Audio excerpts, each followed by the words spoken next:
अस्सलाम वालेकुम सिंधीन फ़तेह भलीकार आहियां अब्दुल क़यूम। मूंखां अक्सर इहो सवाल पुछो वेंदो आहे त ऑनलाइन कमाइण जो तरीक़ो कहिड़ो आहे या अहिड़ी कहिड़ी एप्लीकेशन आहे जंहिं मां पैसा ठाहे सघजनि, छो जो अॼुकल्ह ऑनलाइन कमाइण जो रुझान वधंदो पियो वञे ऐं लखे माण्हू ऑनलाइन कमाइनि था। दोस्तों, हिन वीडियो में तव्हांखे ऑनलाइन कमाइण जा 10 तरीक़ा ॿुधाईंदुसि ऐं हिन वीडियो जे आख़िर में तव्हां सां हिकु क़ीमती ॻाल्हि शेयर कंदुसि, उन ते अमल ज़रूरु कजो। वीडियो पसंदि अचे त लाइक कमेंट ऐं चैनल खे सब्सक्राइब ज़रूरु कंदा। हलूं था वीडियो जी तरफ़। नंबर 10 ते असां रखियो आहे OLX खे। OLX हिकु अहिड़ी एप्लीकेशन आहे जिते तव्हां पंहिंजूं पुराणियूं शयूं विकिरो करे सघो था।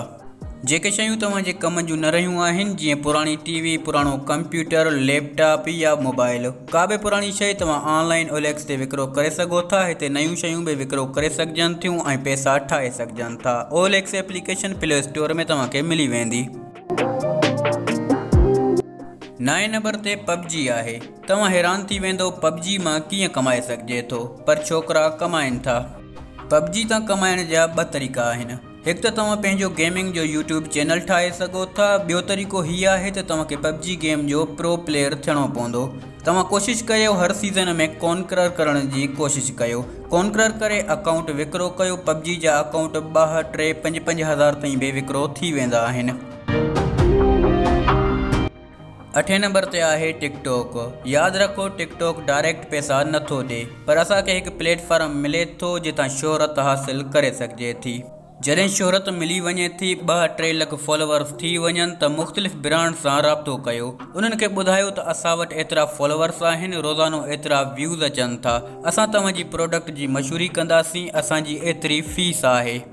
जॾहिं तव्हां टिकटॉक ते मशहूरु थी वञो त पंहिंजो हिकु यूट्यूब चैनल ज़रूरु ठाहियो, जितां बि तव्हांजी अर्निंग थींदी रहंदी। टिकटॉक तां कमाइण जो इहो हिकु बहितरीनु तरीक़ो आहे। फेसबुक बि ईअं ई आहे। हिते शोहरत हासिल करियो, पंहिंजे पेज खे मशहूरु करियो। मुख़्तलिफ़ ब्रांड्स मशहूरी कराइण लाइ तव्हां सां राब्तो कंदा। जेकॾहिं तव्हां पाण फेसबुक जी वीडियोज़ में अचो था, पंहिंजो सुठो कॉन्टेंट ठाहियो था, त फेसबुक पेज बि मोनिटाइज़ थी वेंदो आहे, जंहिं मां पैसा कमाए सघजनि था। पर यादि रखो, हे जेके मीम्स वारा पेज आहिनि या जेके पराया गाना अपलोड करनि था, इहे पेज कॾहिं बि मोनिटाइज़ न थींदा। दोस्तों, हीउ तरीक़ो कुझु मुख़्तलिफ़ आहे। तव्हां ॾिठो हूंदो, अॼुकल्ह मुख़्तलिफ़ शहरनि में माण्हू टैक्सी मोबाइल ज़रिए ऑनलाइन घुराइनि था, जीअं उबर या करीम वग़ैरह। तव्हां बि हिन कंपनियुनि में कमु करे सघो था। पंहिंजो मोटर, कार या रक्शो बि हिन कंपनियुनि में लॻाए सघो था। तव्हांखे सवारी ॻोल्हणी नथी पवे। इंटरनेट ऑन करे वेही रहो। एप्लीकेशन ज़रिए तव्हांखे ख़बर लॻंदी त हिन जॻह ते सवारी खड़ी आहे, जंहिंखे हिन मंज़िल ते पुॼाइणो आहे।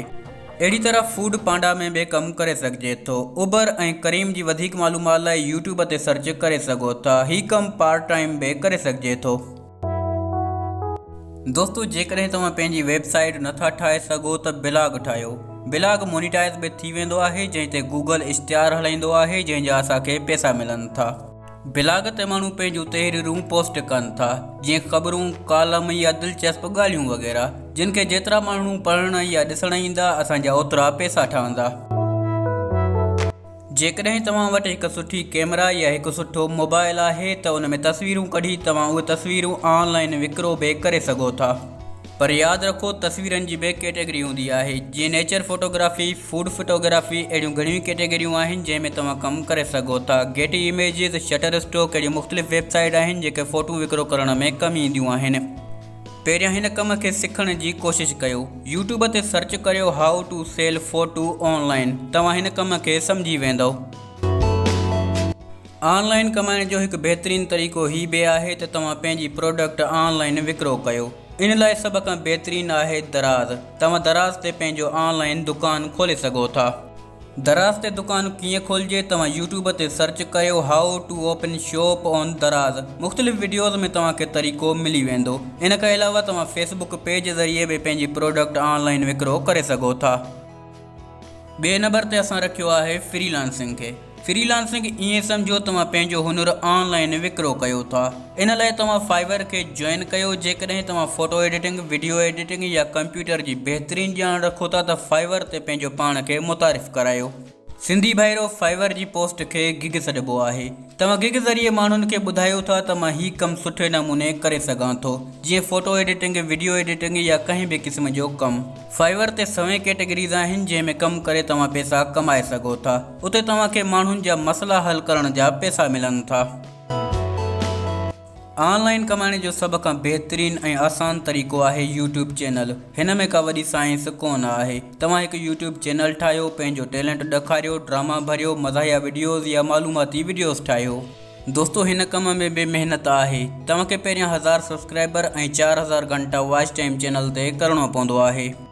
सिंधी भाइरो हिते अचण खां बाद शुरूआती पहिरियों साल पैसा कमाइण जो सोचियो बि न।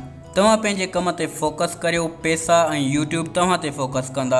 जेकॾहिं तव्हांजा लख सब्सक्राइबर थी वञनि था त महीने जा आराम सां 20 खां 30 ऐं 40 हज़ार बि ठही सघनि था। बसि सब्र, तहमुल ऐं इंतज़ारु कयो। वीडियो जी शुरूआति में मां चयुसि त आख़िर में तव्हां सां हिकु क़ीमती ॻाल्हि शेयर कबी, उन ते अमल ज़रूरु कजो। दोस्तो, ॻाल्हि हीअ आहे त जॾहिं बि को नओं माण्हू ऑनलाइन कमाइण जो सोचींदो आहे त सभ खां पहिरियां शॉर्टकट हणण लाइ जाखोड़ घणी कंदो आहे। इहो तमामु ग़लति आहे। इन में तव्हांखे ऑनलाइन ठगे बि वेंदा। यादि रखो, जिते बि तव्हां खां ऑनलाइन कमाइण या ऑनलाइन नौकिरी जी फ़ीस घुरी वञे त कंहिं बि क़िस्म जी फ़ीस या पैसा न ॾिजो। इहे सभु ठग अथव।